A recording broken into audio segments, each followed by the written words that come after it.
Good morning, traders. I've only seen a couple of days like that twice before in my career. 10% market move. When you get these stacked long green candles on volume like you've never seen before, buy stupid because it's going higher. And there are a lot of traders who are caught off balance. So a lot of this was short covering. What do I expect is going to happen today? Well, we've got about 100 S&P points that we're giving back on the open. So we're going to have a big gap down.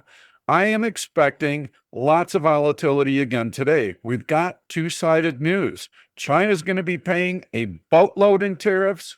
Yes, the rest of the world gets a 90-day reprieve, and there are going to be plenty of deals struck.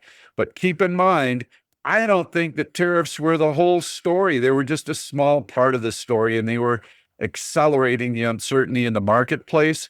All those other factors, the most important of which is global economic recession, reduced activity. That is the focus, and that is still persistent.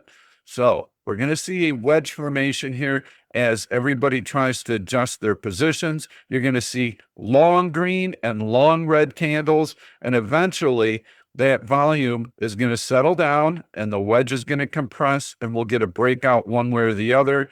During this formation, I don't think you should be trading. You could be on the right side and instantly on the wrong side. So let things settle out. And then once we get a clear winner, then there could be a trading opportunity probably 2-3 hours after the open. This is what I think is going to be the most reliable or the most likely scenario. Let's take a look at what we would like to see. Well, we've got a big gap down. So this is the prior day's candle right here. We've got a big gap down this morning.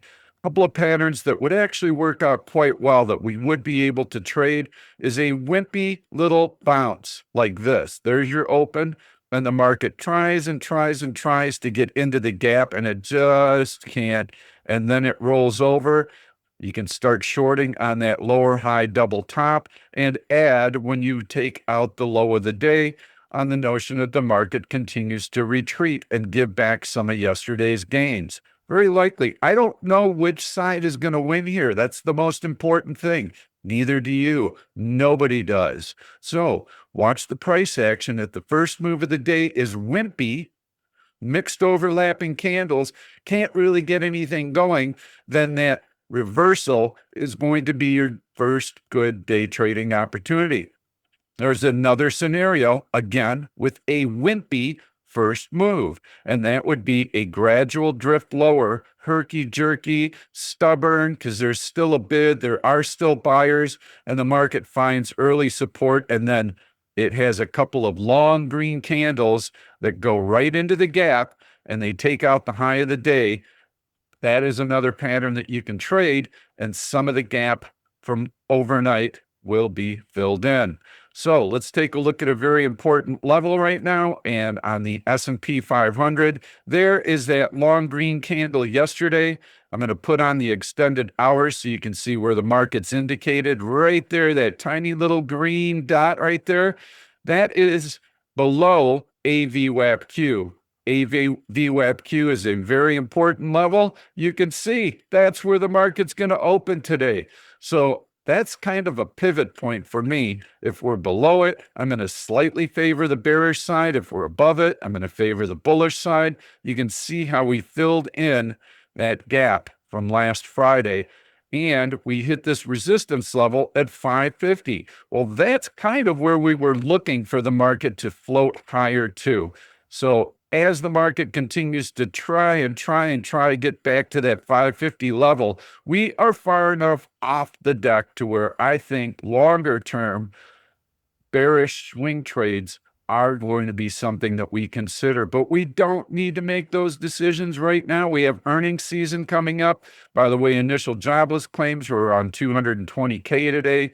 That number has been consistent for many weeks, so we're not seeing a pop in unemployment claims. We have earnings coming out tomorrow. Banks are going to start reporting. We'll be able to see what those bad loan write-downs are and what the state of consumer credit is. So watch those numbers very carefully and the reactions. And then next week, we also start getting into earnings season. That's going to be a catalyst for the market.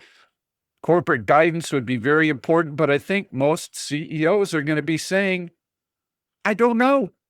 We don't know what these tariffs are going to mean for our business. We've never been through anything like this. So I think there's going to be a lot of uncertainty. So ultimately, here's what we're looking for. Today, look for a lot of uncertainty, look for up and down movement with a possible wedge formation. If you start seeing very long, very mixed overlapping candles on heavy volume, stand back, let buyers and sellers battle it out. If by chance one side does have an early advantage and we see a wimpy move, doesn't matter, higher or lower, doesn't matter. When that wimpy move exhausts itself, there's going to be a nice trade in the other direction. I'm talking about day trading, swing trading. I'll give you more information on Sunday when I do that video. Thanks so much for watching. Please give this a thumbs up and make sure and subscribe to the YouTube channel because I'll be doing a lot of videos. I'll try and get one out daily. Thanks so much. Trade well. Thank you for watching this YouTube video. I'm Pete Stolzers and I'm going to keep the trade ideas coming along with lots of education, so make sure to subscribe to the channel and please turn on your notifications so that you never miss another trade. If you like the content, please give it a thumbs up. I've loaded 2 other videos that I think you're really going to enjoy. Stay tuned. We'll see you soon.